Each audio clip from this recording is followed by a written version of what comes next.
en el primer trimestre de este año. Estamos hablando de 744 personas que han sido menos víctimas de homicidio, pero a nivel de cada uno de los países hay ciertas tendencias diferentes y tenemos que tener cuidado porque estas cifras podrían revertirse debido a una marcada reducción preliminar en los últimos días de abril. La seguridad y la violencia realmente no se ha puesto en cuarentena, se está transformando, se está mutando y proyectos como Infosegura, con el análisis riguroso, estadístico y el énfasis en la evidencia, nos ayudan a entender esa transformación, esa adaptación. Así que de parte del Centro Regional, complacidos de tener estos espacios de discusión y de intercambio y sin más por el momento le doy la palabra a nuestro querido colega de USAID, Kael Savach. Gracias.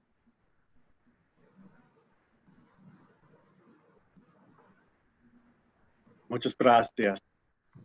Ayer, buenas tardes. Es un placer estar aquí en estas pantallas estimadas. Tengo el honor de darles la bienvenida a la segunda presentación sobre el análisis trimestral de seguridad ciudadana en el contexto del COVID-19 para República Dominicana y El Salvador. Para nosotros, en USAID, al igual que para ustedes, me imagino, es muy importante conocer y sostener los esfuerzos en la recolección de datos actualizados sobre la seguridad ciudadana. Esto nos ayudará a poder identificar las dinámicas de la violencia en los distintos países de la región.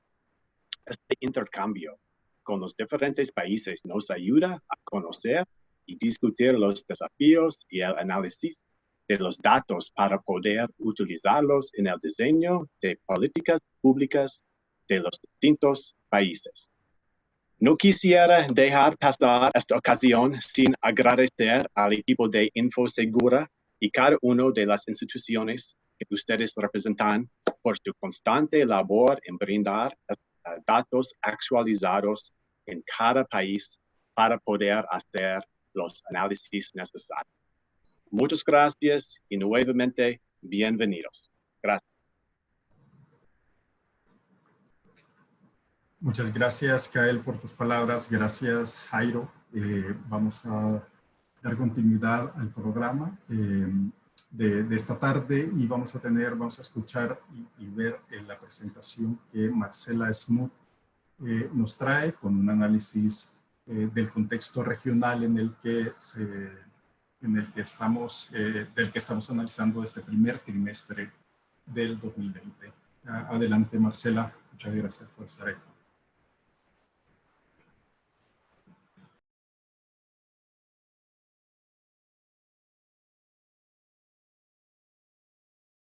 No se escucha, Marce, estás en mute. Muy buenas tardes a todas y todos los colegas que nos acompañan. Es un gusto poder participar conjuntamente con ustedes en esta segunda Data Acción sobre los temas de seguridad ciudadana, análisis de información y poder ir compartiendo conjuntamente el trabajo que venimos realizando de manera coordinada con las oficinas de país del PNUD, pero también con los socios estratégicos con que trabajamos en cada uno de los países de la región. Para nosotros realmente ha sido súper importante en estos días poder empezar a analizar o a incorporar esta variable de COVID y el impacto de las medidas de contención del COVID en los temas de seguridad, en relación a los temas de seguridad ciudadana. En un primer momento hubo muchísimos análisis y siguen habiendo en relación a salud, en relación a impacto socioeconómico, y no tardó mucho en salir también y en empezar a ponerse a la luz la problemática de la seguridad ciudadana. Yo no sé si ustedes pueden ver la presentación, si la pueden poner en pantalla, muchísimas gracias. Para nosotros fue realmente un impacto.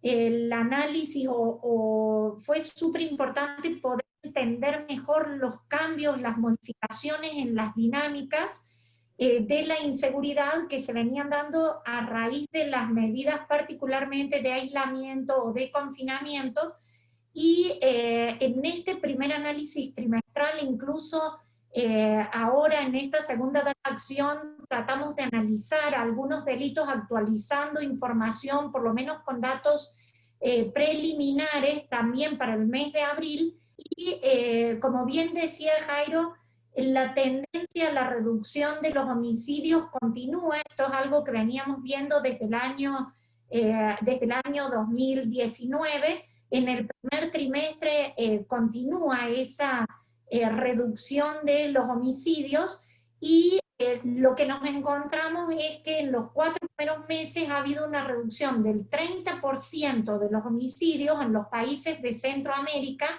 Esto es 1.213 víctimas menos, la buena noticia que nos mencionaba Jairo. Sin embargo, también es preciso mencionar que empezamos a ver dinámicas con cierta preocupación, incrementos y transformaciones en distintos tipos de violencia e inseguridad. Además, la caída de los homicidios que vimos muy marcadamente de manera inmediata a las restricciones, nos logró precisamente mantenerse o sostenerse en las semanas posteriores a la implementación de las medidas. Otro aspecto que encontramos, no logro pasar, es que la reducción de los homicidios no es homogénea en los distintos países de la región. Particularmente en el caso de Costa Rica y Belice hay un pequeño incremento, 8% en Belice, 2% en Costa Rica. Esto es 3 homicidios más que el mismo periodo del año anterior. En el caso de El Salvador, Guatemala, Honduras y República Dominicana, sí encontramos una reducción de homicidio particularmente muy marcada en El Salvador, con 613 víctimas menos, 397 víctimas menos en Guatemala, 179 en Honduras y 30 en República Dominicana. Estos son datos actualizados para, incluyendo datos preliminares del mes de abril. A nivel de violencia contra las mujeres, lo que vemos es que los homicidios se han reducido a un ritmo de 27-26%. Otra vez esto no es homogéneo en todos los países. Nos encontramos que en Costa Rica, Honduras y República Dominicana se ha dado un incremento de feminicidios en relación al mismo periodo del año anterior, según datos preliminares.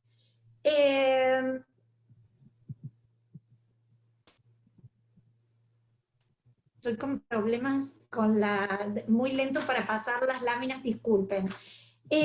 A nivel territorial desagregado, cuando uno analiza, lo que podemos ver es prácticamente en la totalidad de los territorios se da una reducción.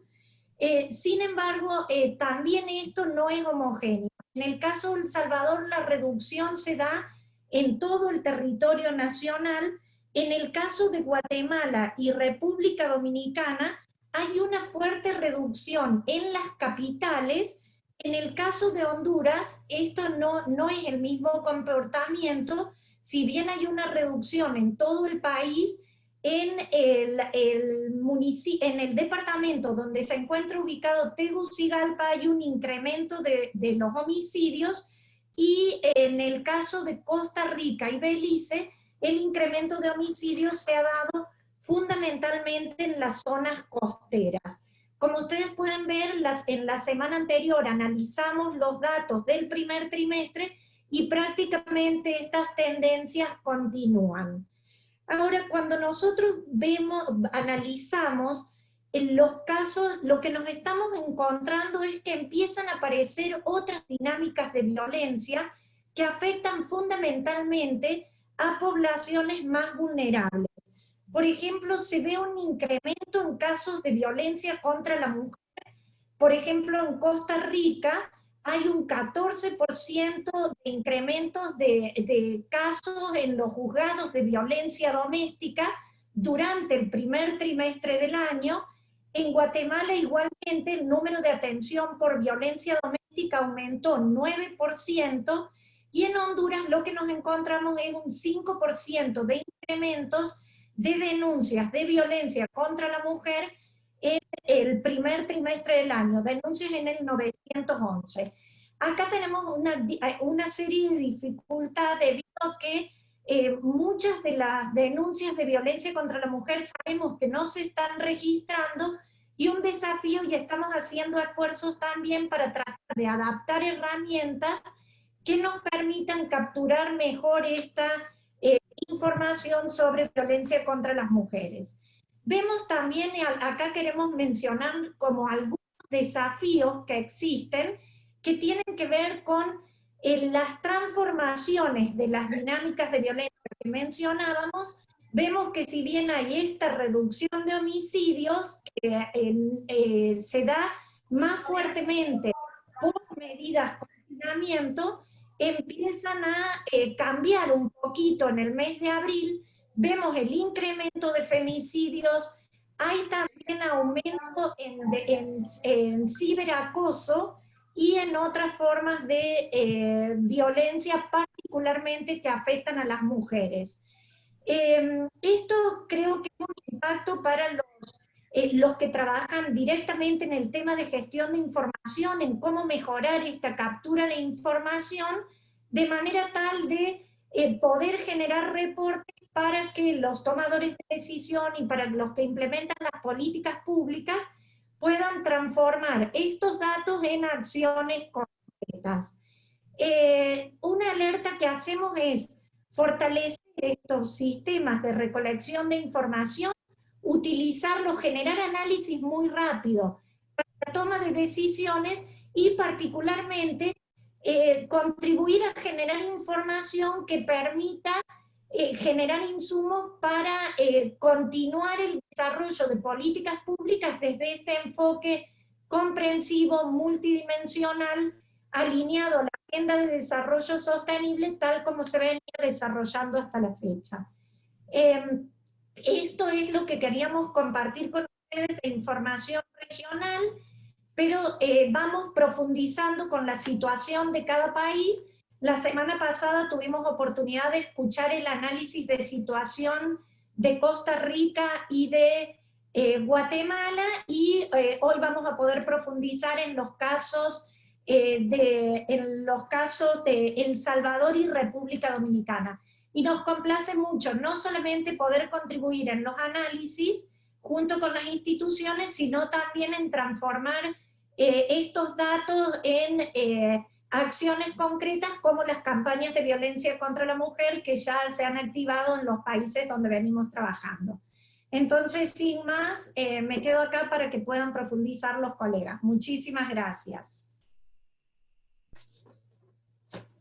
Muchas gracias, Marcela, por tus aportes, para darnos este contexto en el que vamos a escuchar la situación trimestral de los países de República Dominicana y El Salvador. Ahora bien, le damos la bienvenida a Alberto Morillo, el coordinador del Observatorio de Seguridad Ciudadana de República Dominicana. Adelante, Alberto. Sí, gracias. Buenas tardes, ¿cómo están ustedes? Un placer para mí compartir la situación actual que vive nuestro país en cuestión de la pandemia que afecta al mundo hoy. Y creo que me van a poner la diapositiva por ahí, espero por ella.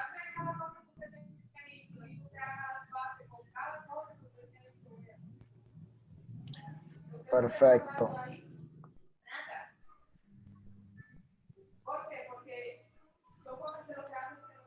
Sí, podemos ir. Ok.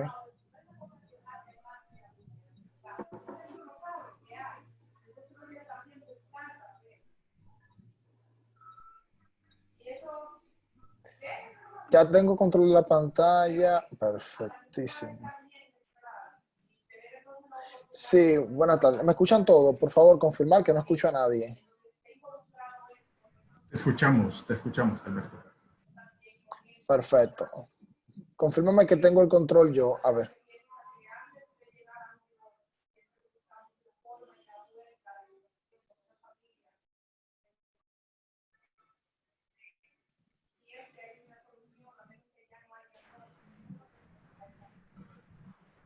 ¿Puedes controlar? ¿Tienes el control? Yo creo que sí. Me imagino que la parte mía está más adelante. Perfecto, aquí. Bien, precisamente, muy buenas tardes. En República Dominicana tenemos los datos preliminares que coinciden con el tema del COVID-19. A pesar de que para el mes de abril los datos preliminares nos dictan que hay 66 casos de homicidio, es importante señalar que el promedio entre los cuatro cuatrimestres es cercano a 73 casos por cuatrimestre. Quiere decir que solamente se tienen 7 casos menos de homicidio en otras situaciones. Y a pesar de que no tuviésemos con el tema de la pandemia, se entendería que, dada esta circunstancia, debieron de registrarse menos homicidios. Sin embargo, cuando vamos a explorar los datos, nos damos cuenta que los únicos homicidios que han disminuido considerablemente son los que son relacionados a los actos delictivos. Los que son relacionados al tema de la convivencia mantienen una tendencia en alta.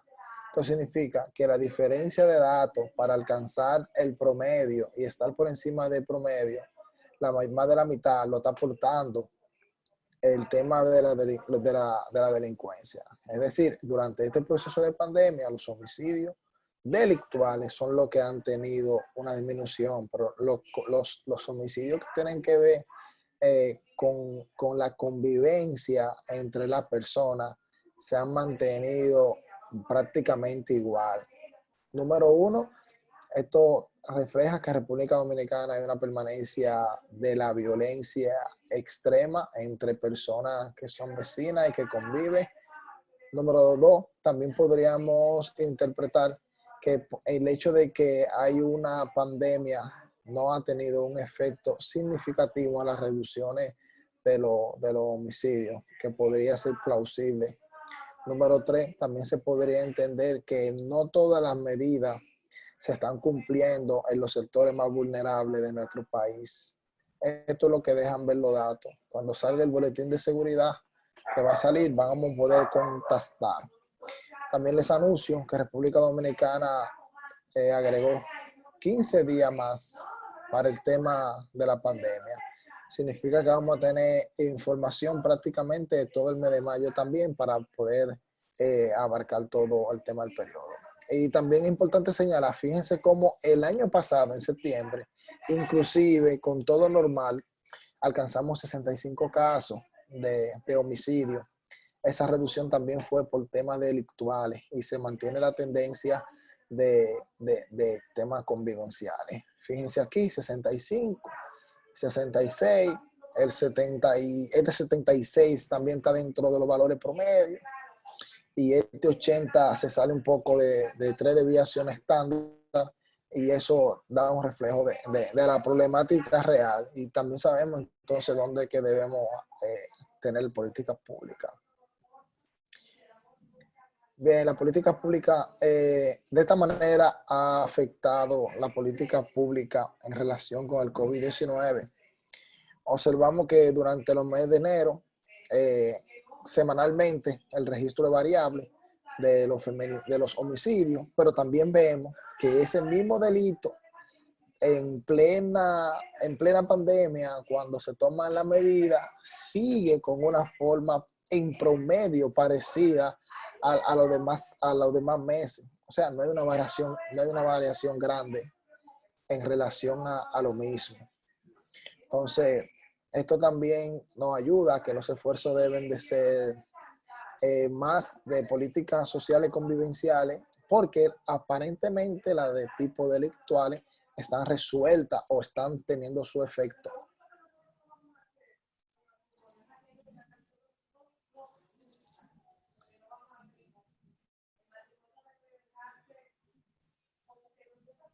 Los homicidios,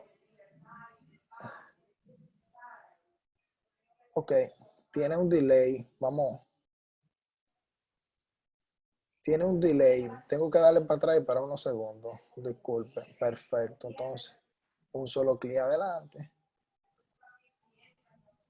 Bien, cuando vamos a comparar los homicidios de hombres entre ambos periodos de 2019 y 2020, nos da cuenta que tenemos una reducción de 8.9%. Dada la circunstancia del COVID-19, nosotros esperaríamos una reducción por lo menos de un 16 a un 20%.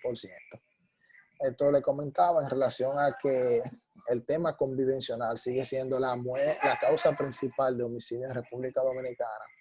También resaltar que se esperaba una diferencia mucho menor en el tema de género, de violencia contra mujeres, homicidio contra mujeres, pero también tenemos la misma tendencia porque el hecho que afecta a las mujeres se da en el seno de la convivencia.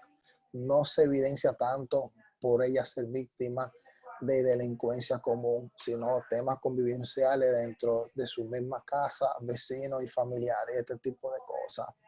Es importante resaltar también que el observatorio ha estado dando seguimiento al tema de las llamadas de asistencia a las mujeres y encontramos que las cifras de las llamadas son bajas. Estamos hablando de cerca de 250 llamadas, cuando nosotros estaríamos esperando cerca de 700 a 1000 llamadas. Al parecer, el sistema de recolección principal de datos se está viendo priorizado por la asistencia COVID-19. Es decir, cuando las mujeres llamaban al 911, se pasaba al Ministerio de la Mujer, pero el Estado solamente está priorizando las llamadas que están relacionadas a COVID-19 y posiblemente se nos estén perdiendo los datos.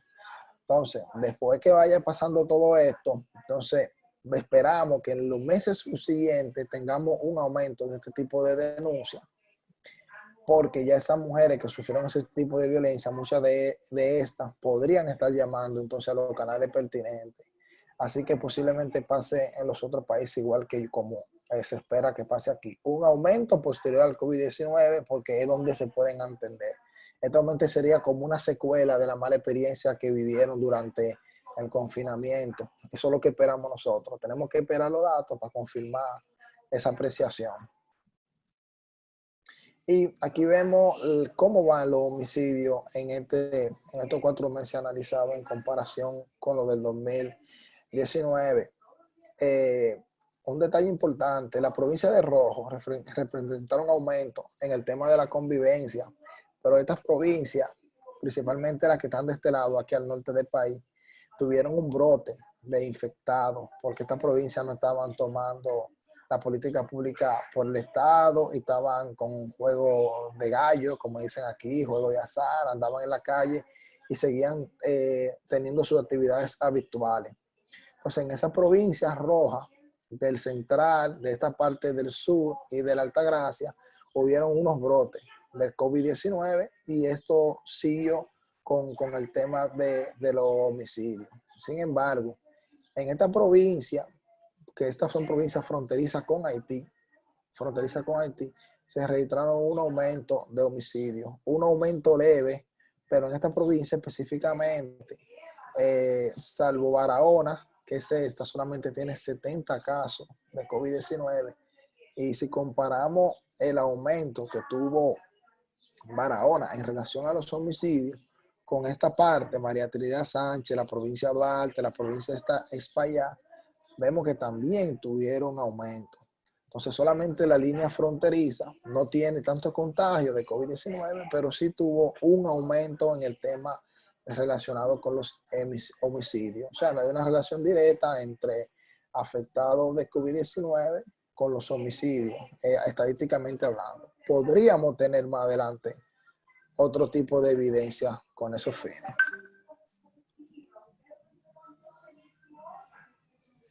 Si alguna pregunta referente a los datos, estamos para contestarle.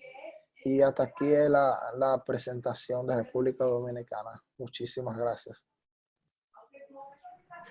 Muchas gracias, Alberto, por la información.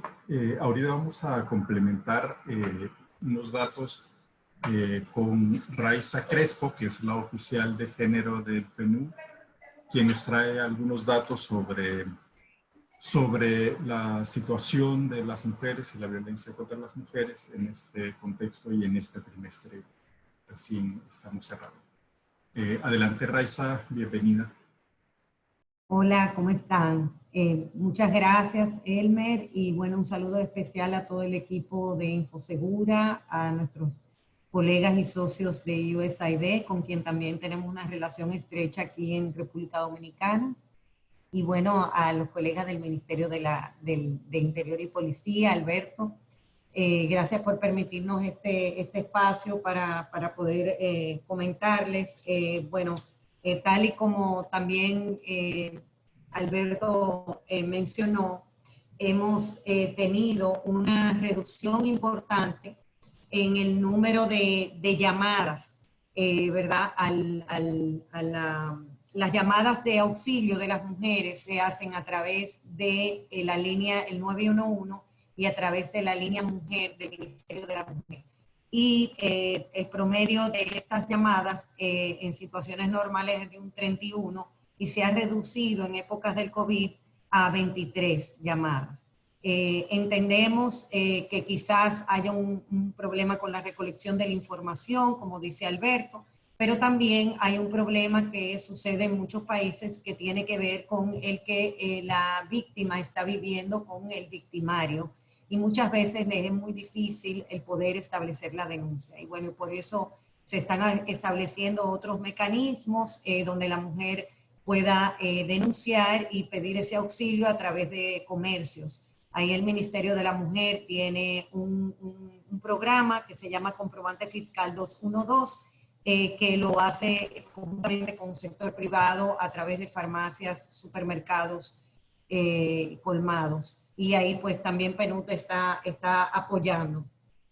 Entonces, ahí tenemos una reducción en este sentido. Sin embargo, quería mencionar que en el número de personas en casas de acogidas, aunque en marzo tuvimos una disminución con referencia al mismo mes de personas en casas de acogidas, o sea, mujeres y sus hijos menores de 13 años, hijos e hijas, en marzo del 2019 eran 126 y en marzo en situación de COVID eran 67. Sin embargo, en el mes de abril vemos un número mucho mayor que el mismo mes en el año 2019. En abril del 2019 habían unas 157 personas en casas de acogida y actualmente en abril hay unas 230.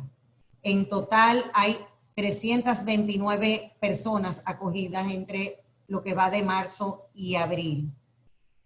O sea que ahí hemos visto que a medida que ha ido progresando el tiempo y en estos tiempos de COVID, sí ha habido un mayor número de mujeres pidiendo que las acojan.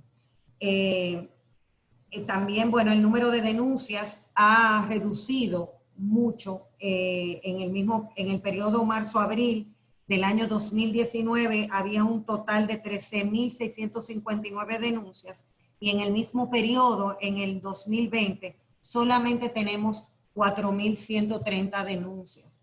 Ahí entendemos que puede haber un problema también para capturar datos, pero también hay mayor dificultad para las mujeres desplazarse y debilidad también en los protocolos para poder dar seguimiento remoto al registro de las denuncias y colocación de las órdenes de protección.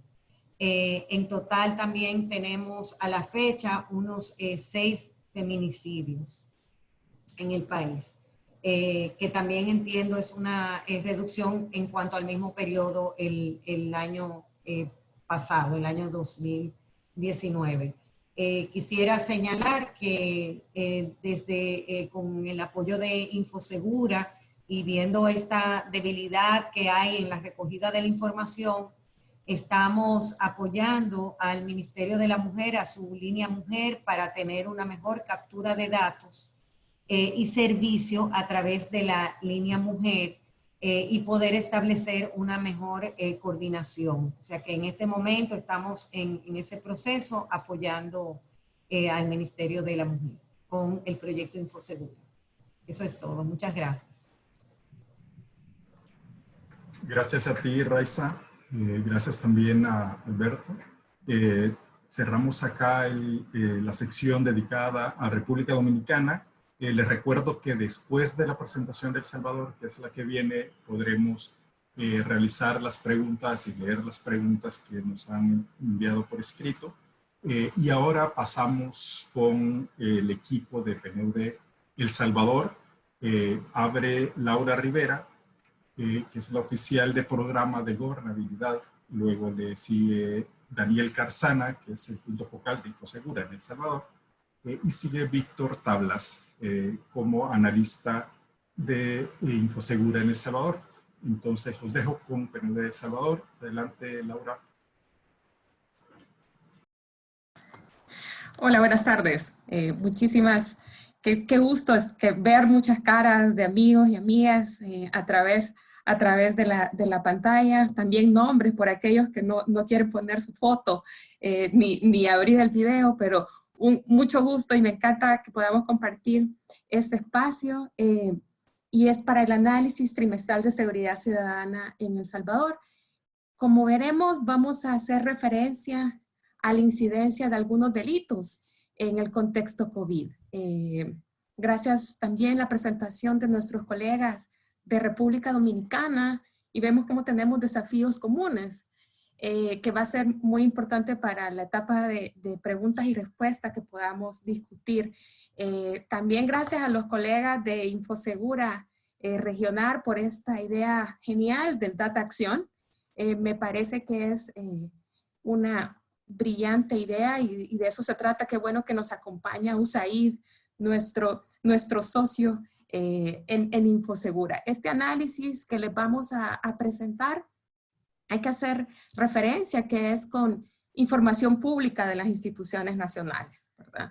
La gestión de información para contar con estos datos, esta evidencia base para la toma de decisiones públicas.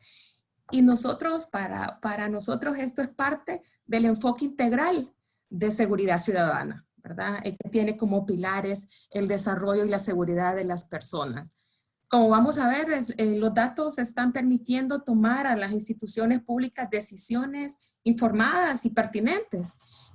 Y por supuesto que no solo es información pública, sino que también a través del proyecto se han fortalecido a las instituciones nacionales para que lo produzcan de una manera periódica. Gracias por poner la slide a la que la que resume cuál es el enfoque de la estrategia de seguridad ciudadana, que es este marco de diseño, datos, apoyo a la implementación de experiencias demostrativas y sobre todo cómo se gestiona la información.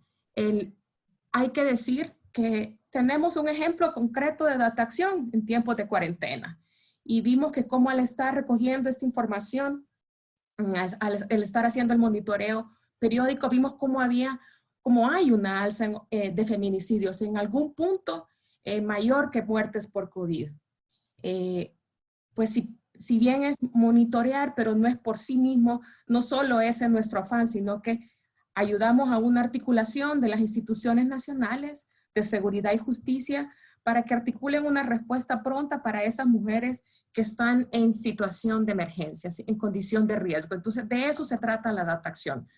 De tomar esa información para tomar decisiones de política pública informada y actuar de esta manera en este caso de emergencia. ¿Ya? Mis colegas Víctor y Daniel les van a compartir cómo cerramos el año pasado en los distintos delitos, la dimensión objetiva y subjetiva, pero también cómo se están comportando algunas variables durante la pandemia. Hay buenas noticias, como decía Jairo y Marcela, ¿verdad? Pero también muchísimos desafíos. Así que esto lo que invita es a un trabajo sostenible, integral y articulado. Así que sin más, les cedo la palabra a mis colegas Daniel y Víctor. Gracias. Muchas gracias. Vamos a pasar a... no tengo el control como...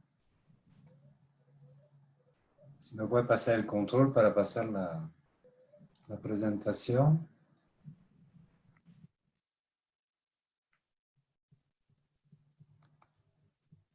O si me ayuda a pasarla, no sé cuál sería el método. Gracias. Entonces, mencionar, bueno, la buena noticia, aprovechámosla, ¿no? Desde 2016 vemos una tendencia sostenida a la baja de los homicidios, pero también de los feminicidios y de la muerte violenta de mujeres. En 2019 vemos que llega a 35.8 por homicidio por 100.000 habitantes, y entre el primer trimestre de 2020 comparando con 2019 hay una reducción del 52% de los homicidios.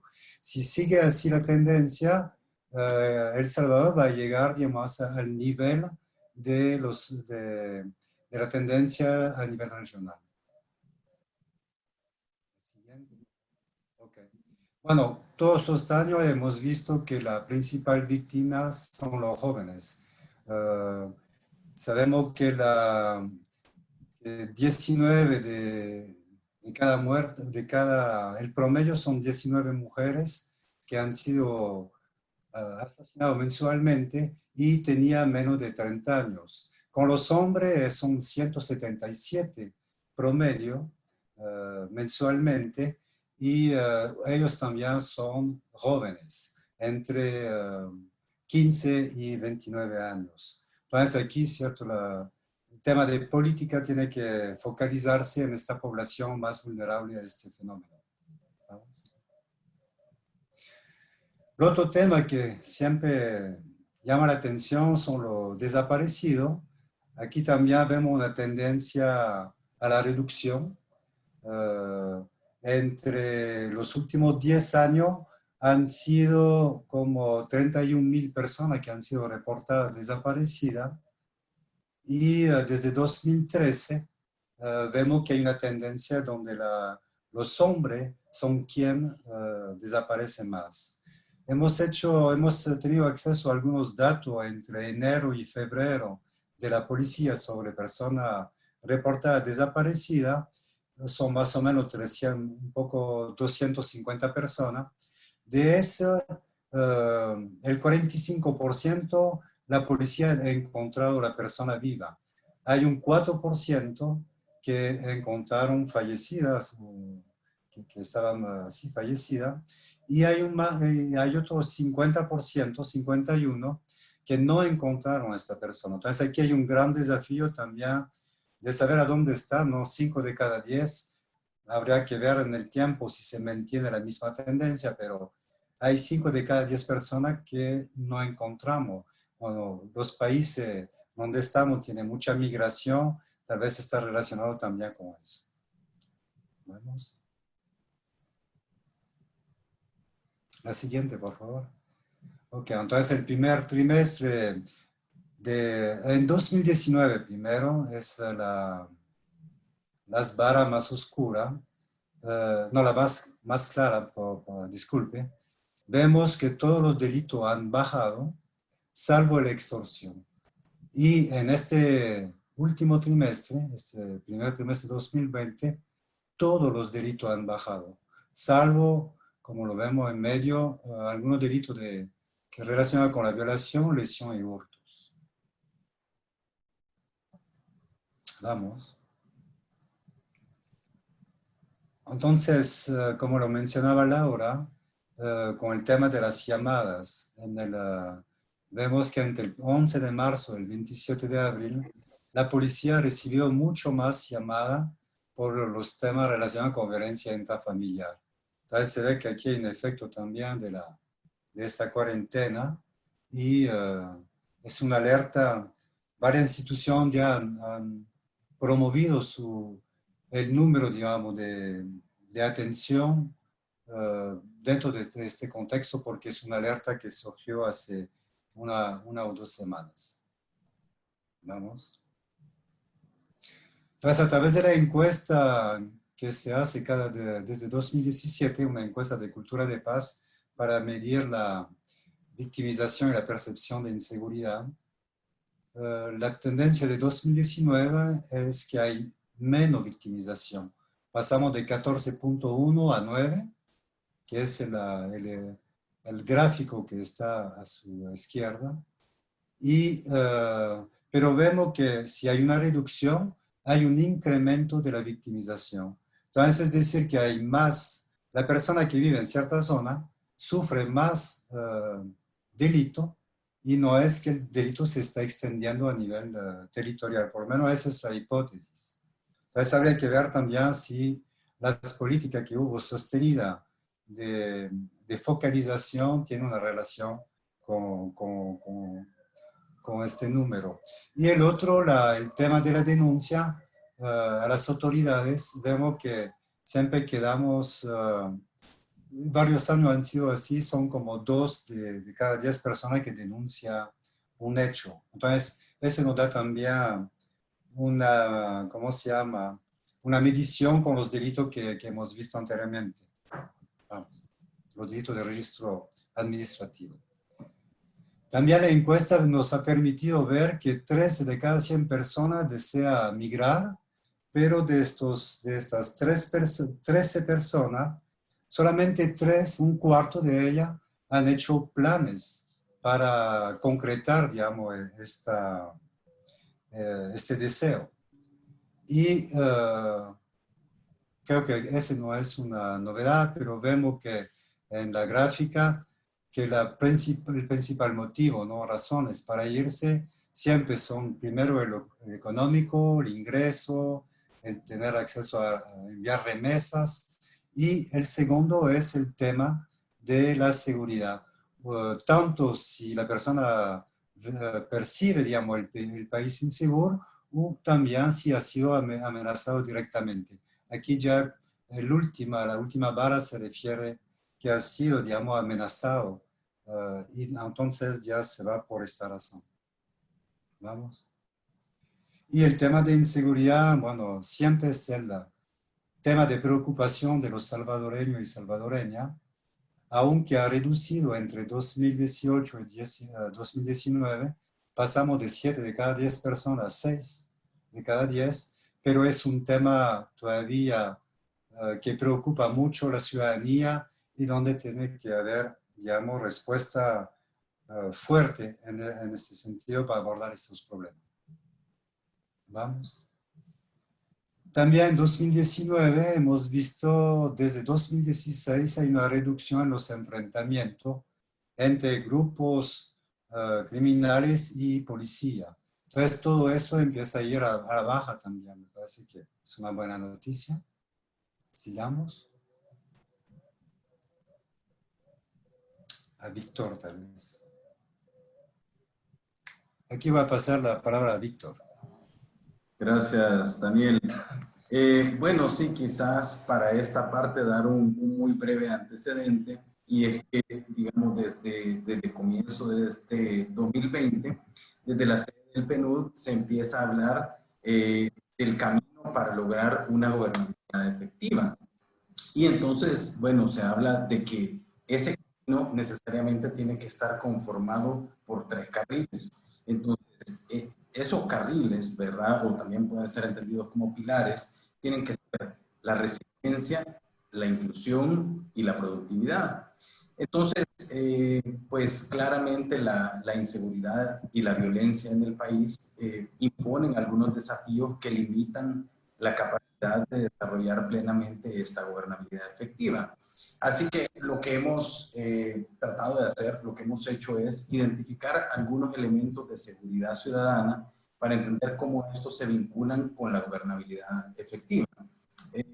A ver, tengo el control. Okay. Entonces, bueno, en el país, la pobreza multidimensional en su versión tropicalizada, ¿verdad? Esta se mide a partir de 20 indicadores que se agrupan en 5 dimensiones. Y lo que se puede dar uno cuenta al ver ese gráfico es que la incidencia de la pobreza multidimensional ha reducido. Y, digamos, ha reducido 6.4 puntos porcentuales desde 2014 hasta la última medición que se tiene, que es de 2018. Y algo que llama bastante la atención es que las mejoras en la seguridad ciudadana han incidido positivamente en esta reducción. Y en específico, digamos, hay muchas cosas, digamos, de los 20 indicadores hay un gran listado de los que han reducido, pero los que están, el top 3 de los que más han reducido y han contribuido a este alivio de la incidencia de la pobreza multidimensional son las restricciones debidas a la inseguridad. Luego, la percepción que la gente tiene sobre el acceso a los servicios de salud. Y en tercer lugar, la reducción de la incidencia del crimen y el delito, es decir, la victimización en sí. Por otra parte,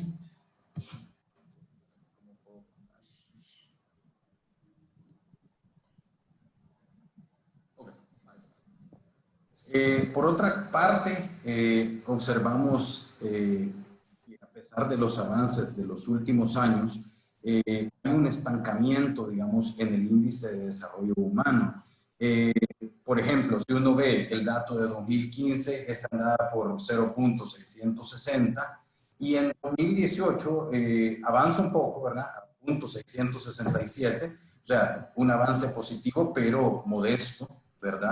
Entonces, esto nos habla realmente de dificultades para avanzar hacia niveles de desarrollo humano altos, ¿verdad? Que son aquellos que están entre 0.70 y la frontera de los 0.80. Entonces, entre varios otros, existen ciertos elementos de seguridad ciudadana que restringen los avances de este índice de desarrollo humano. Y entonces, en particular, si examinamos los componentes de este índice, y recordamos que son 3, ¿verdad? Primero, la expectativa de vida al nacer, que claramente se ve afectada por la pérdida de años de vida a raíz de la violencia letal que afecta tanto a hombres como a mujeres, ¿verdad? Por otra parte, la dimensión de la escolaridad, que está conformada por 2 indicadores. Uno, los años promedio de escolaridad, y 2, la expectativa que tengo de alcanzar logros educativos una vez ingreso al sistema de educación formal.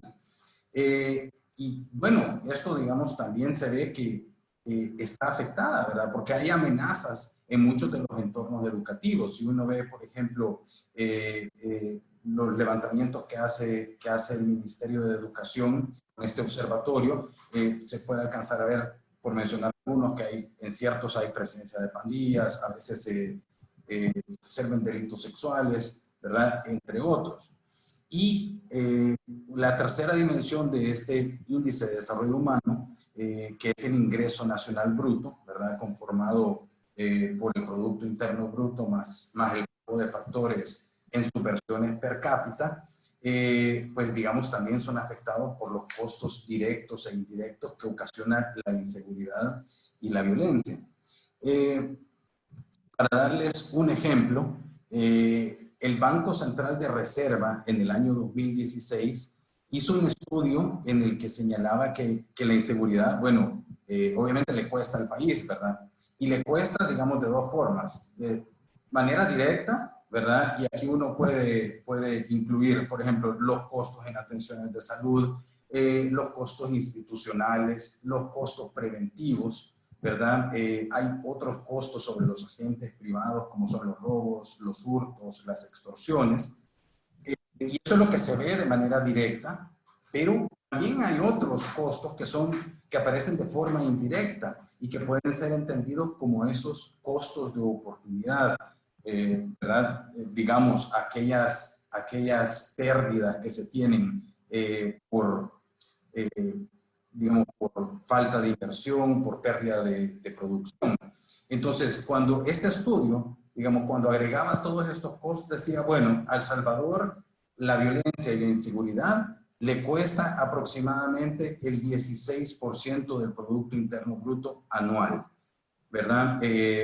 Por mencionar un ejemplo de los costos, ¿verdad? Hablando tal vez específicamente de los costos de oportunidad, que son aquellos menos tangibles. Se ve que, por ejemplo, las personas que han caído en maras y pandillas en el país, Digamos, son personas que están en edades productivas y por construcción, digamos, se convierten en poblaciones económicamente inactivas, ¿verdad? Entonces ahí hay una pérdida potencial de producción que este estudio cuantificaba en aproximadamente 3.2% del Producto Interno Bruto, ¿verdad? Asimismo, digamos, uno podría pensar en los costos de oportunidad que hay por los centros penitenciarios, ¿verdad? En los últimos años, estos centros penitenciarios han alojado a un promedio de unas 37,000 personas de libertad. Y bueno, uno puede suponer que hay un elevado costo de oportunidad ahí. Lo que uno puede ver es que, por ejemplo, el hacinamiento sin duda era un gran problema, ¿verdad? Se venía de tener tasas de hacinamiento carcelario de 378% en el 2016 y cuando uno lo ve a final del 2019, esto anda por el 139%. Esto principalmente por la ampliación de espacios, ¿verdad?, en el sistema penitenciario.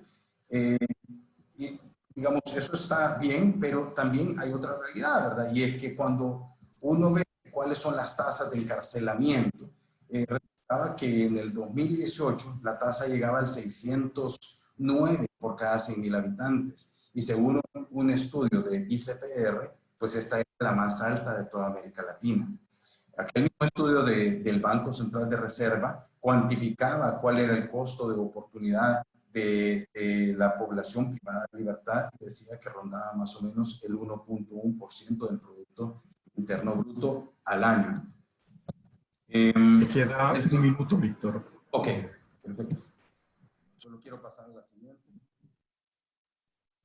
Y bueno, justamente una reflexión final, ¿verdad? Y decir que la paz es más que la sola ausencia de la guerra, ¿verdad? Tener sociedades pacíficas implica poder trabajar la institucionalidad, la equidad, la justicia, entre varios otros. Esta lámina nos gusta mucho porque muestra la interconexión de los 17 Objetivos de Desarrollo Sostenible. Y esto pues sugiere que el desarrollo sostenible y el progreso humano son primero de carácter multidimensional y que la Agenda de Desarrollo Sostenible 2030 reconoce al incorporar por primera vez los temas de paz, justicia e instituciones sólidas a partir de su ODS 16, que realmente no puede haber desarrollo sostenible sin paz, pero tampoco puede haber paz sin desarrollo sostenible. De nuestra parte, eso sería todo. Muchas gracias. Muchas gracias, Víctor. Muchas gracias, Daniel y Laura, por su análisis trimestral sobre El Salvador en este contexto. Vamos a pasar ahora a la sección de preguntas y respuestas. Los mecanismos para hacernos llegar sus preguntas son o bien vía la herramienta de preguntas y respuestas que tienen acá en Zoom, o levantar la mano para que se les dé la palabra.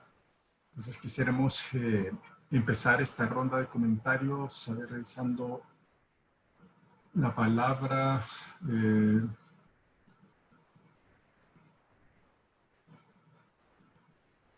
A ver, tenemos a Eduardo Díaz con una pregunta, una intervención.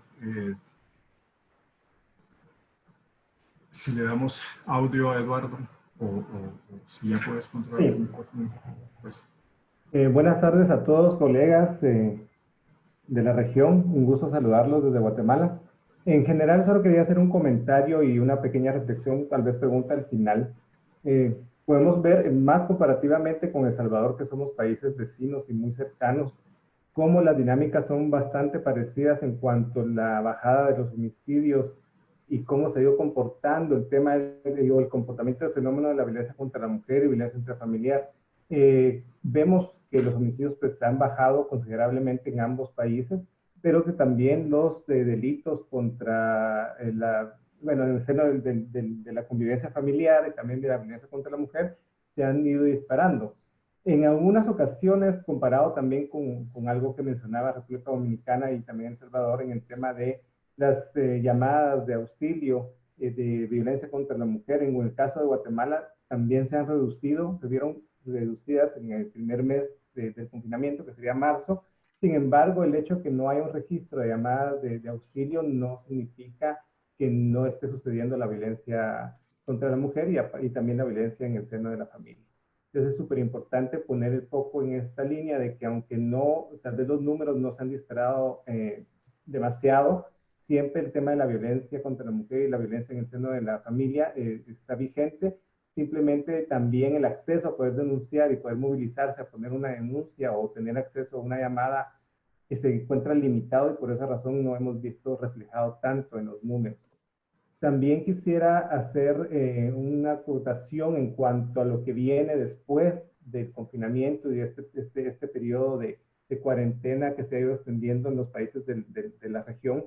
Es cómo a nivel geográfico podemos ir viendo y previendo políticas públicas en temas de seguridad ciudadana para poder evitar que, como ha sido usual entre Guatemala, El Salvador y Honduras, se haya ese intercambio de violencia y de crimen organizado que sabemos que muchas veces se desplaza, los fenómenos se han desplazado hacia El Salvador y también de El Salvador a Guatemala y de igual forma hacia Honduras. Entonces, ¿cómo ir previendo, cómo podríamos ir previendo que esta situación al corto, mediano plazo se pueda ir controlando y no impacte tanto a nivel de seguridad ciudadana en el territorio y en la región? Gracias. Muchas gracias, Eduardo. Tenemos también la participación de Pura Hernández, del PNUD, del Programa de Gobernabilidad en República Dominicana. Adelante, Pura. Gracias, Elmer. Bueno, un saludo muy especial a todo el mundo. Laura, lamento no poner mi cámara en este momento. Tiene un problema técnico y parece que no quiere funcionar, o sea que no nos podemos ver como mencionaste ahorita en tu sesión. Bueno, de nuevo, buenas tardes a todas y a todos. Muchísimas gracias al equipo Infosegura por este espacio que es sumamente importante. Quiero también aprovechar para saludar al equipo de USAID, como mencionó Raiza, mi colega de aquí de República Dominicana, y aplaudir en nombre del PNUD de República Dominicana sus iniciativas en materia de seguridad ciudadana. Lo mío es más bien un par de comentarios, no tengo preguntas. Nos complace muchísimo desde República Dominicana participar en esta serie de webinars que definitivamente nos permite en el contexto de esta pandemia reencontrarnos con los demás países y hacer y tener una mirada actualizada en el contexto del COVID-19. El análisis que se presenta de República Dominicana nos permite también ver una evolución de los casos de homicidio y violencia de género en un ambiente pre-COVID y sucediendo de manera simultánea con medidas e iniciativas de contención de la pandemia. También nos permite ver un aumento de casos en zonas con menos incidencia de la pandemia y muchas veces lo contrario, en zonas donde sí se han ido incrementando día a día los casos de la pandemia, o sea, del coronavirus.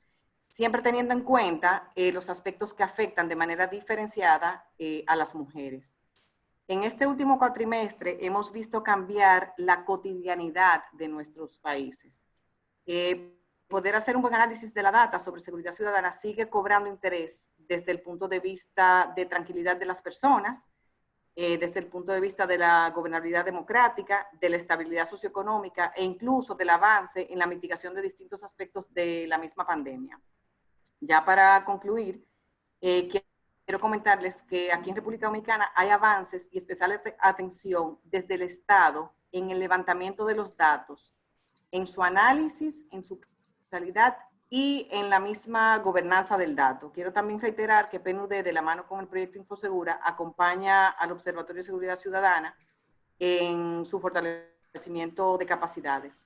Debemos optar también desde todos los ámbitos y no solo del de seguridad ciudadana, por realizar un buen levantamiento del dato que permita armonizar métricas que nos deje comparar unidades en el tiempo o en el mismo territorio. Entonces se convierte en prioridad hacer que estos datos sirvan a los policy makers para la toma de decisiones.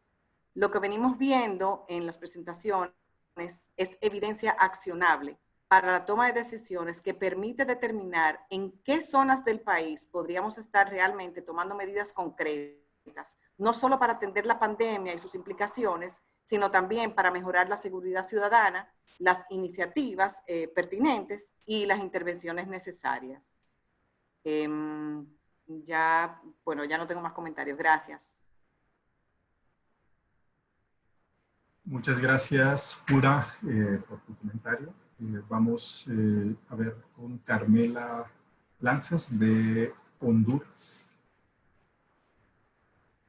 Hola, buenas tardes, colegas. Me sumo a las felicitaciones por tener este espacio de intercambio y conocer los análisis también de los otros países, y ver también cuáles son las medidas que han implementado. Yo sí tenía una consulta para República Dominicana, porque ellos en su presentación dijeron que había un aumento en los homicidios relacionados con la criminalidad, pero que se habían mantenido los de convivencia. También me llama mucho la atención, relacionándolo, que decían que las denuncias de violencia, o las llamadas de emergencia al 911 en relación a las denuncias de violencia contra las mujeres no habían aumentado. Es más, que ellos esperaban que recibir un número mayor de denuncias, pero que estas no habían aumentado. Entonces, eso lleva es decir, eso nos puede indicar de que hay una forma también de resolución de conflictos, ¿verdad? Que puede tener cierta incidencia en la violencia, y que también las mujeres ahora están encerradas con sus agresores y les resulta más complejo denunciar. Entonces la consulta es si ellos tienen algún otro o han desarrollado algunos otros mecanismos para levantar información, para recolectar información y algunos datos relevantes en relación a violencia contra las mujeres, u otros indicadores relevantes de seguridad ciudadana en este contexto del COVID. Y también que pudieran compartirlos también en El Salvador, si tienen otros mecanismos de recopilación de información, porque debido a la cuarentena también muchas instituciones no están operando y las unidades estadísticas están cerradas o no están operando al 100%. Entonces quisiera saber si ellos en sus países se han implementado este tipo de otros mecanismos para recolectar información.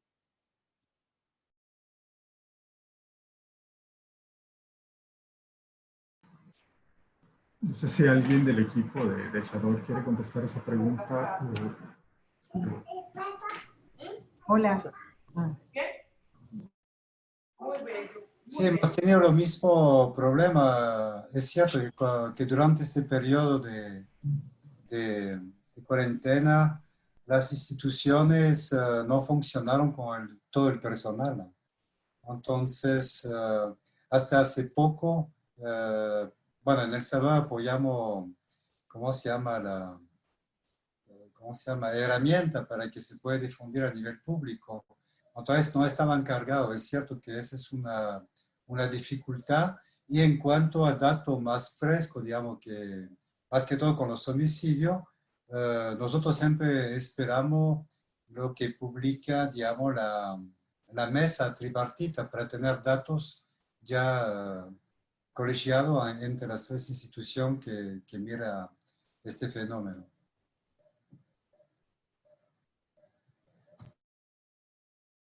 Gracias, Daniel.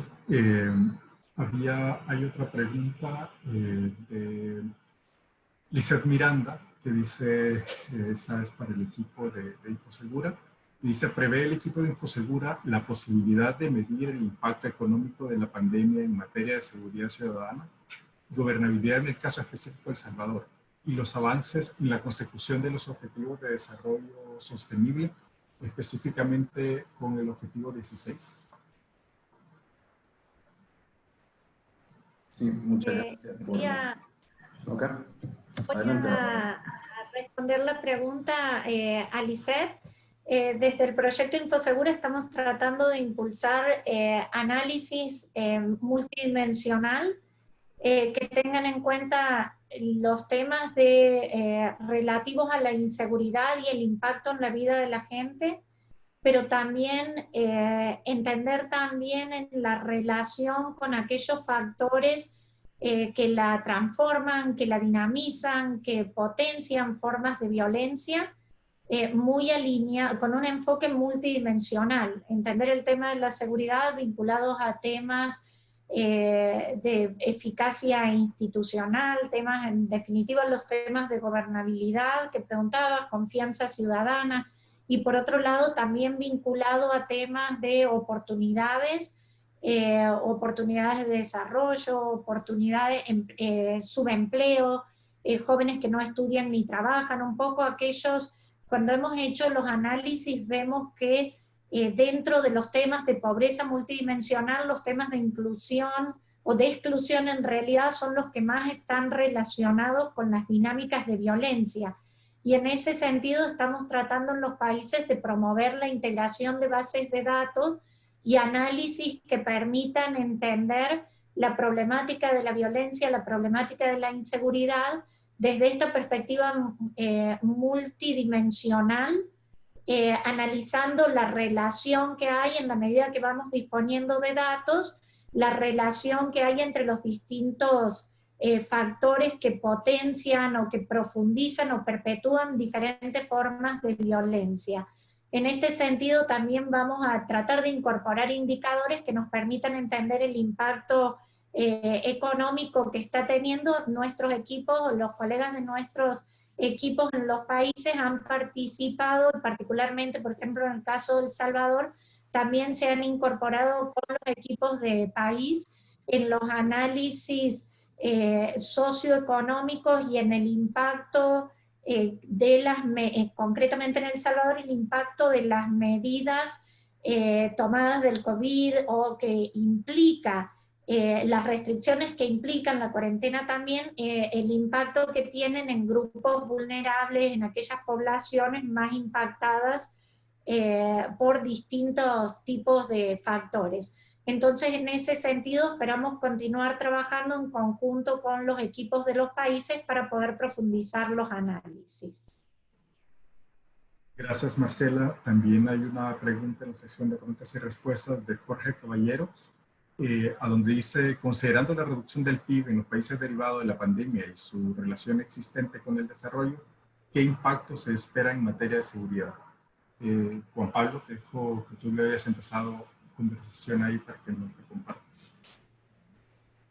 Sí, gracias, colegas. Jorge, tu pregunta es muy importante.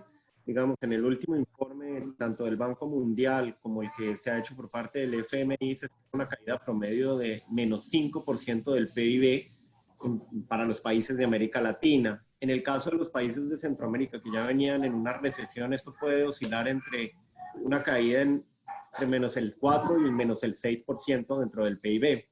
Esto presenta un desafío al hacer esta lectura multidimensional que mencionaba Marcela y que nos presentaban los colegas tanto de Dominicana como de El Salvador, porque precisamente es previsible que, por ejemplo, crezcan los delitos contra el patrimonio, precisamente por esa idea del crimen aspiracional y el crimen, digamos, propiamente contra vehículos, con mercadería y otros tipos de elementos que circulan a lo largo de los territorios de nuestros países.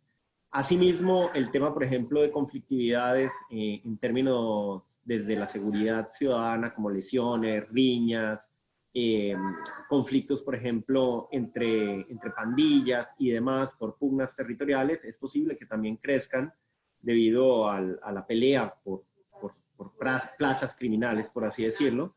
Y sobre todo habría un impacto elevado de nuevos factores de riesgo y de incremento de factores de riesgo ya existentes, precisamente por la falta de oportunidades laborales y educativas, probablemente un aumento en la deserción escolar, aumentos también dentro de la violencia doméstica y otras violencias mucho más dentro del hogar, así como otras en espacios públicos que probablemente por la presión también de la informalidad generen otro tipo de disputas ya en espacios como conocemos las disputas que se dan en algunos de los centros de las ciudades por plazas de venta de comercios informales, entre otros tantos. Entonces, Estos son algunos de los impactos que se esperarían. Hay que estar precisamente por eso con muchos datos, con buena información territorial para poder mirar si aumentan, que se pueda dar un seguimiento desde los tomadores de decisión, como lo ha venido haciendo en el caso de El Salvador y en el caso de Dominicana que nos presentaban el día de hoy.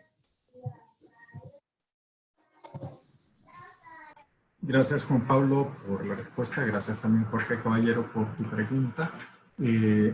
Si alguien tiene alguna otra pregunta, puede levantar la mano y abrimos el micrófono para que pueda hacerla verbalmente o dejarla por eso. Perdón, Elmer.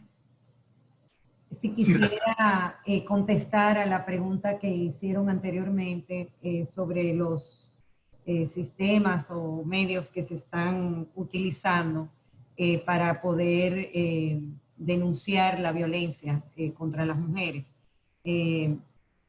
Bueno, como hemos ya conversado aquí, definitivamente para las mujeres es muy difícil poder denunciar la violencia y poder hacer una llamada o poder establecer la denuncia, ¿verdad? Porque están conviviendo con su agresor.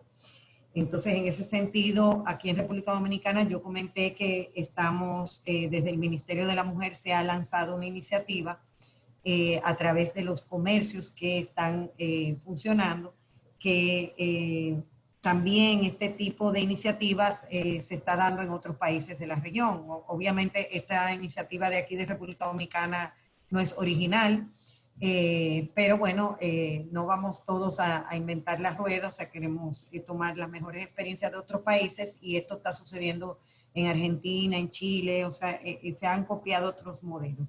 Ahora, hay un gran reto con esto y es precisamente en el poder registrar esta información. Porque aunque es una manera de que las mujeres puedan ir a una farmacia, puedan ir a un supermercado, ¿verdad? Los lugares donde pueden ir y pueden ahí establecer la denuncia y pedir un auxilio, hay un problema en cuanto a poder registrarlo, porque esto se está haciendo a través del sector privado. Entonces, el sector privado no está tan acostumbrado a poder hacer este tipo de registros ni esta coordinación tan estrecha con el gobierno. O sea que ahí yo creo que nosotros, y sobre todo a través de las iniciativas de Infosegura en los países donde se estén dando este tipo de iniciativas, podemos jugar un rol importante en apoyar a los mecanismos que estén llevando a cabo estas iniciativas en los países.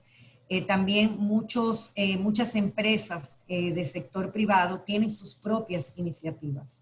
Así que con sus colaboradoras, las personas que laboran en la empresa.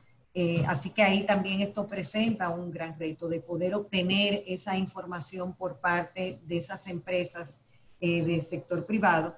Y pues también el tema de las áreas urbanas y áreas más rurales, donde se hace un poco más difícil el poder levantar esta información. O sea que más bien estoy comentando sobre una solución que hemos tomado en varios países, que es una salida, pero también tenemos ahí un gran reto con el levantamiento de la información y los datos.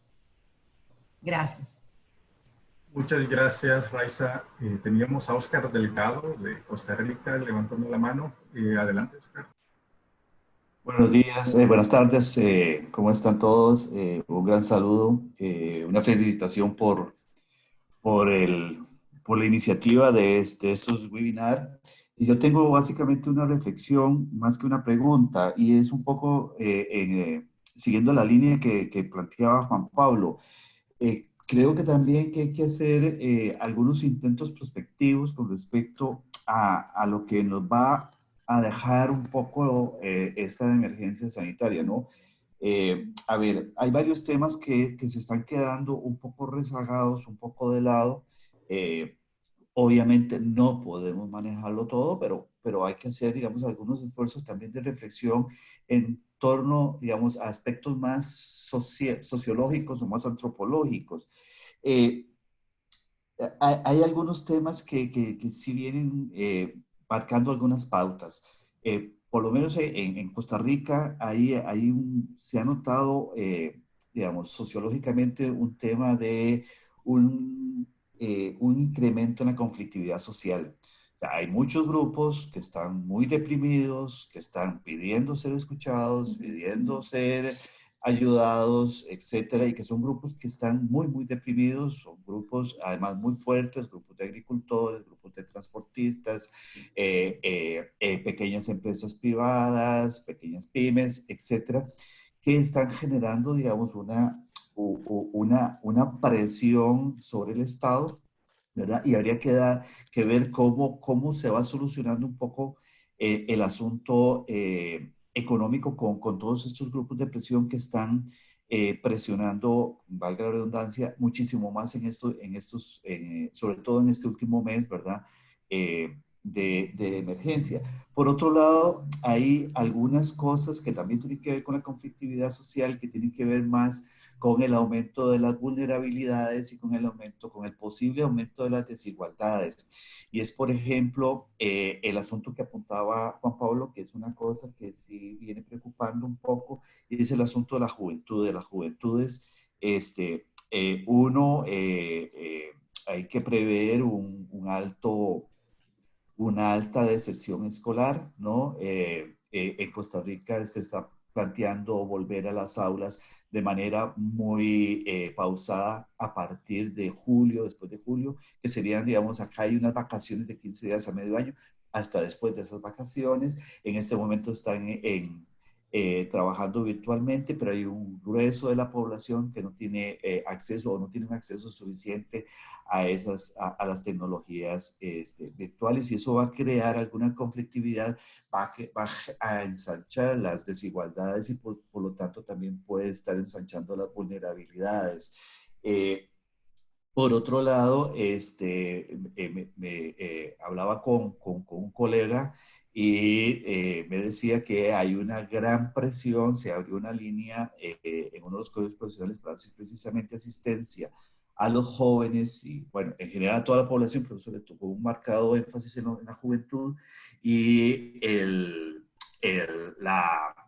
la línea ha sido saturada por jóvenes con enormes sentimientos de desesperanza, ¿no? Entonces, creo que esas son cosas que hay que tenerles, seguirles la línea, junto con el impacto post pandemia o post aislamiento que vayan a tener los grupos familiares, ¿verdad? Lo que aquí el ministro de Salud ha llamado las burbujas familiares, ¿verdad? En términos de conflictividad familiar, de violencia doméstica, violencia intrafamiliar.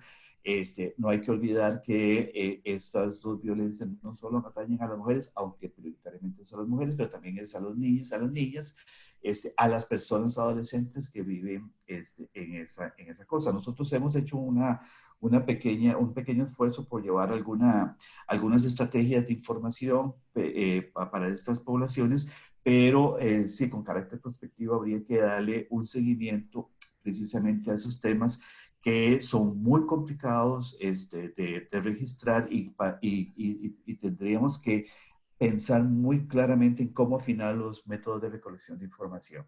Eso sería mi intervención. Pura vida, muchísimas gracias, que estén muy bien, cuídense mucho.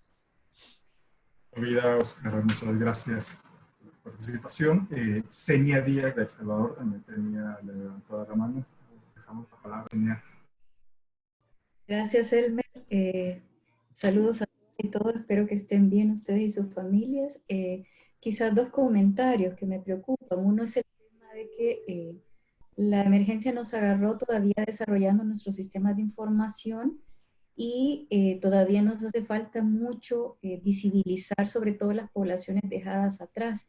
Y hablo concretamente de algunas datas que nos faltaba desagregar de población LGBTI, visibilizar necesidades de las poblaciones con discapacidad y violencia, trabajadoras domésticas no remuneradas, en este momento y no remuneradas, las mismas niñas, etcétera, nuevas formas de violencia y demás.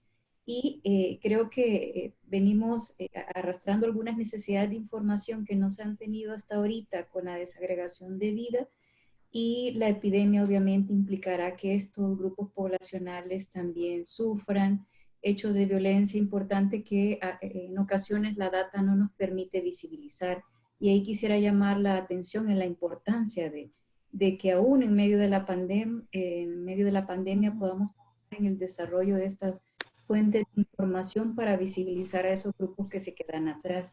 Segundo, un día de estos en un foro global sobre violencia contra las mujeres nos hablaban de un incremento generalizado a nivel global de violencia contra las mujeres que pone gran presión en los hogares y se hablaba inclusive de proyecciones para los próximos 2 años de incrementos de violencia, no solo para el confinamiento inmediato, sino precisamente porque el impacto de la pandemia va a tener impactos económicos, sociales, en el seno de la familia, al menos en los próximos 2 años. Hablaban que solo en este semestre va a haber un incremento de 31 millones, de acuerdo a las proyecciones, de 31 millones de nuevos casos de violencia basada en género, alrededor de 13 millones de matrimonios infantiles nuevos, etcétera. Entonces eso debe llevarnos también a pensar y a proyectarnos en esta emergencia y en esta conflictividad que va a afectar gravemente los círculos familiares, a las mujeres en particular, también en el seno del hogar.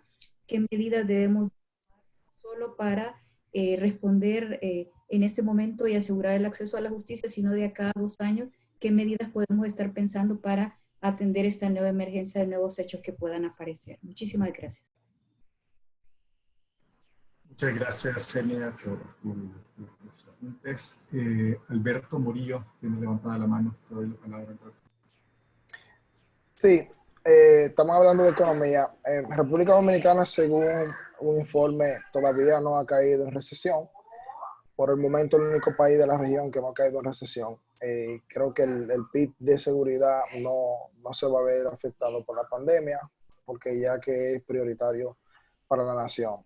También es importante señalar el tema de una presión muy particular que hay en el país por el grupo de oposición política.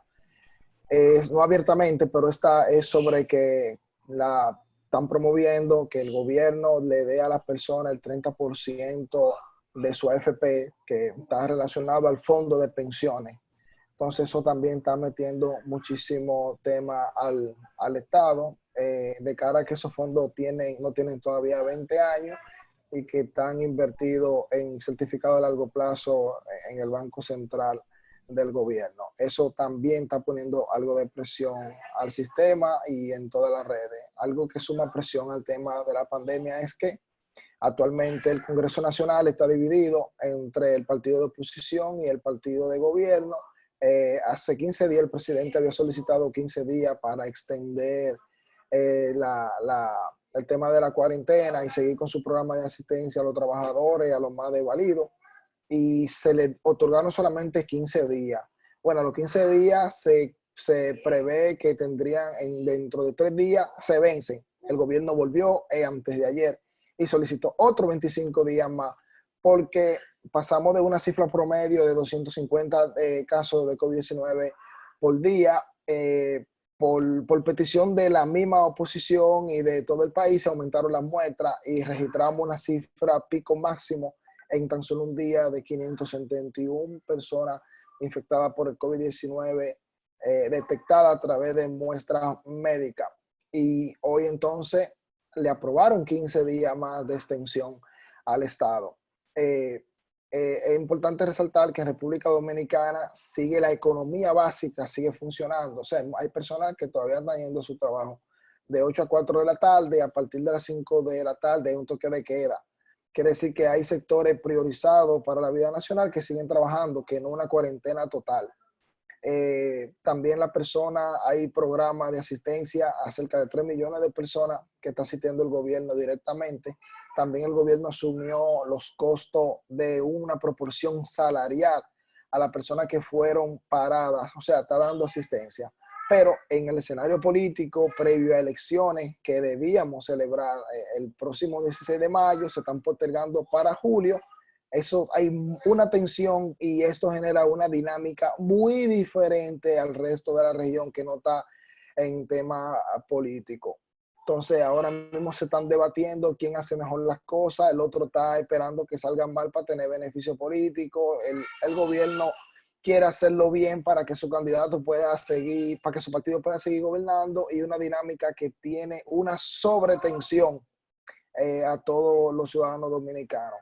Entonces, estamos a la expectativa. Hasta ahora la población entiende que la pandemia se está manejando bien. Los empresarios, como siempre, quieren que se vuelvan a reanudar el tema de los vuelos y la vida económica normal. Sectores de pequeña empresa como son talleres de mecánica, personas de servicio doméstico, peluqueros, amas de casa, son unos sectores muy vulnerables y están peleando porque la cosa vuelva a la normalidad.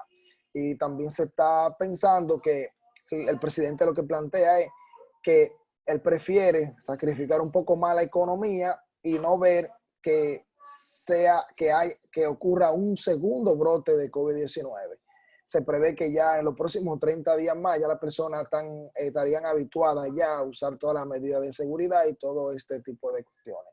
Y preguntaron ahorita el tema de los homicidios. Bueno, en República Dominicana la mayoría de homicidios son cometidos en circunstancias convivenciales. Estas circunstancias, a pesar de COVID-19, se mantienen. Las que han disminuido son los homicidios causados por los delincuentes. Entonces, aquí tenemos algo muy importante. Vemos que las restricciones coaccionan a los delincuentes de que no cometan crímenes, pero no puede coaccionar a la convivencia pacífica. Entonces, esto no sé si es particular en República Dominicana o en la región, cuando lo miran de esa perspectiva pueden variar. Sería interesante saber eso, porque entonces el trabajo evidentemente hay que hacerlo en los hogares. Esa era mi intervención. Muchas gracias, Alberto. Pues vamos a ya proceder al cierre, agradeciéndoles a todos la asistencia. Nos hemos mantenido cerca de más de 70 asistentes a este webinar. Empezamos 92, entonces una gran mayoría se ha quedado. Gracias por mantenerse con nosotros. Doy la palabra a Marcela Smoot para hacer una recapitulación de cierre. Sí, muchísimas gracias. Antes que nada, agradecer a los panelistas por sus exposiciones y también agradecerles a todos los participantes por los comentarios. Claramente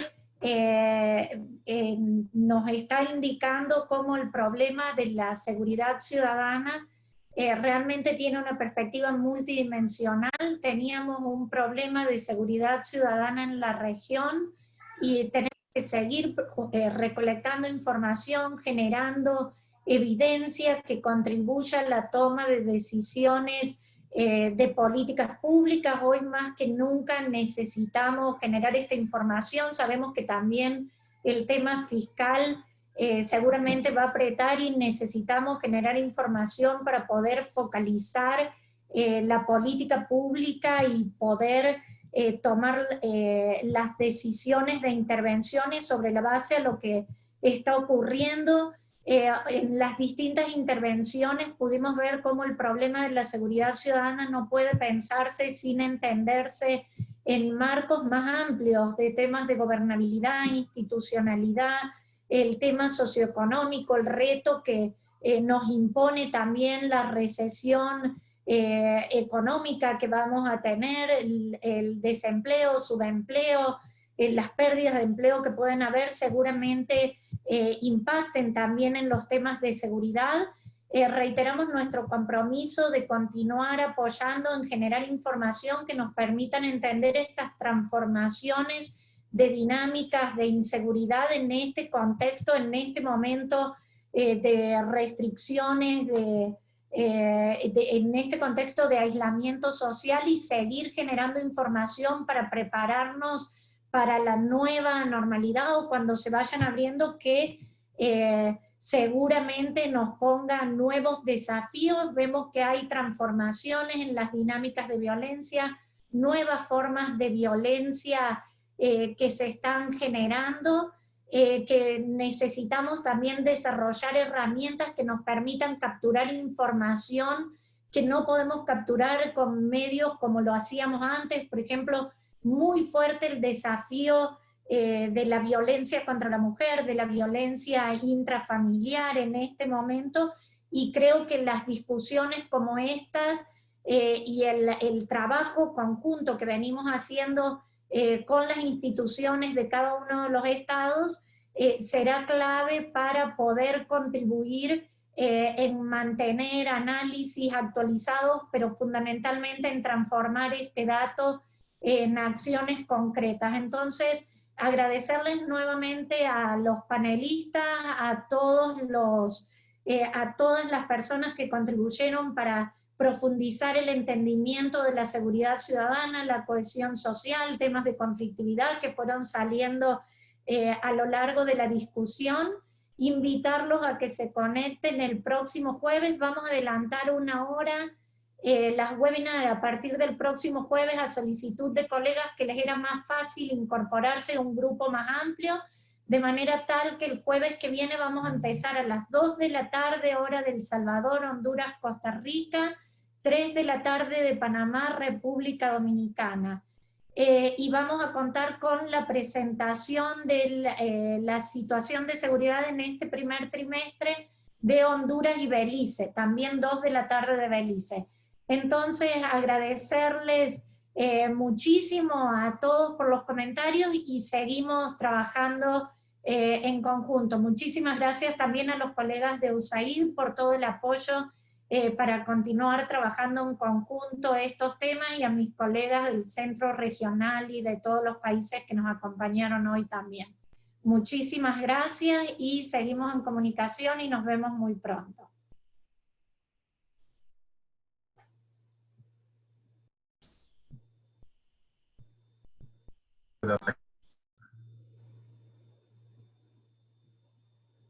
Estás en mute, Elmer. Elmer, estás en mute. Saludos, saludos. Esto pasa, Luca, ya. ven acá. Hasta luego. Bueno, les decía que gracias a todos por habernos acompañado y a todos los asistentes y los panelistas por su contenido, sus preguntas, su interés en estos temas. Vamos a seguir con la reflexión el próximo jueves, como decía Marcela. Y les pedimos estar pendientes de nuestras redes sociales somos Infosegura PNUD en Twitter y Infosegura CA en Facebook. También nuestra página infosegura.org, donde estamos presentando la información que se ha expuesto en estos webinars para que ustedes puedan tenerla en detalle, analizarla, reflexionarla. Y bueno, estén pendientes de nuestra comunicación, nuestras invitaciones. Gracias de nuevo por estar con nosotros y los esperamos el próximo jueves.